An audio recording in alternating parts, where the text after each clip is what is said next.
संत मिले कर थाम करावे, प्रभु पद में दृढ़ प्रीति। संत मिले कर थाम करावे, प्रभु पद में दृढ़ प्रीति।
हरिद्वार में यहां आपको कोई शांत जगह नहीं मिलेगी। मेरे साथ आइए, मैं आपको ऐसी जगह ले चलता हूं जहां शांति हो, एकांत हो।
आज तक बहुत सारे साधु, संत, योगी, महर्षि यहाँ आए हैं, परंतु इतने भावपूर्वक किसी की सेवा करते हुए मैंने आपको कभी नहीं देखा।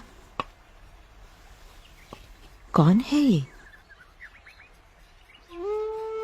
जो कुछ भी है यही है। इनके आगमन से हरिद्वार सच में हरि का द्वार बन गया। हाँ?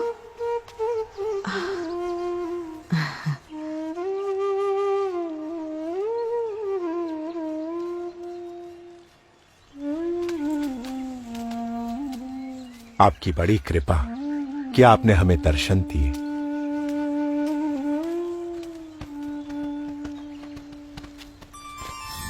सबकी भक्ति का स्वीकार करना और ज्ञान की परम अवस्था में रहते हुए भी भक्ति का एक भी अवसर जाने न देना, वो नीलकंठ वर्णी की निजी रीत थी।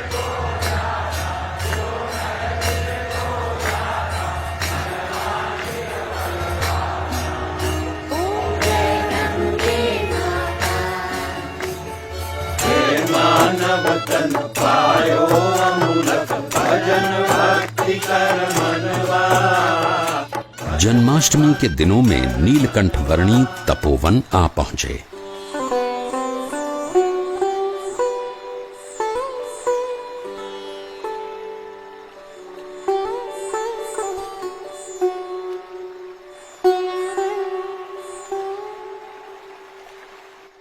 इस तपोवन में रम्यक मुनि और ध्रुव जी से लेकर आज तक बहुत ऋषियों ने तपश्चर्या की है, पर हम लोग सबसे अधिक भाग्यशाली है कि स्वयं आप हमें कल्याण प्रदान करने के लिए यहाँ पधारे।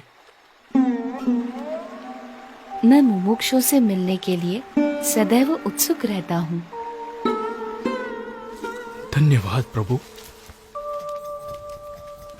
यहाँ ऋषिकेश में भगवान श्री राम के भाई लक्ष्मण जी ने तपश्चर्या की थी, इसलिए यह मंदिर लक्ष्मण मंदिर के नाम से प्रचलित है। यहाँ उपवित परिवर्तन करने की विशेष महिमा है।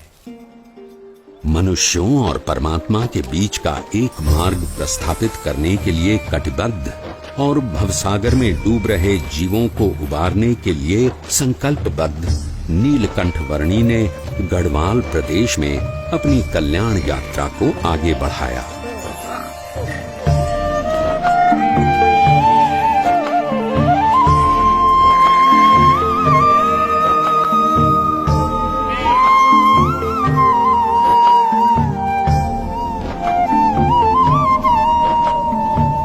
किसी भी परिस्थिति में अपने ध्येय तक पहुंचने की नीलकंठ वर्णी की संकल्प शक्ति के सामने कोई भी विकट रास्ता सरल बनकर रह जाता था।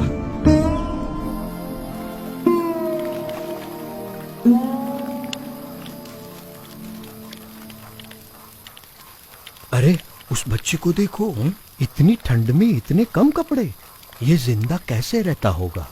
प्रकृति की हर कठिनाई को हंसते मुंह सहकर भी प्रकृति के तत्वों का आनंद लेते रहना नीलकंठ वर्णी के लिए सहज था। उनकी ये विलक्षणता कभी कभी प्रकृति के तत्वों में भी ऊर्जा का संचार कर देती थी।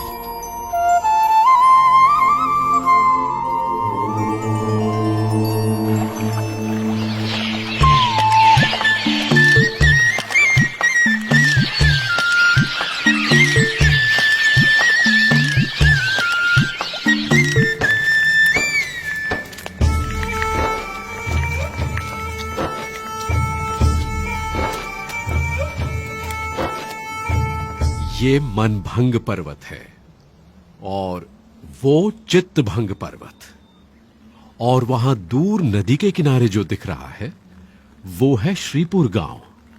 उस रास्ते से हम ऊपर केदारनाथ जा सकते हैं।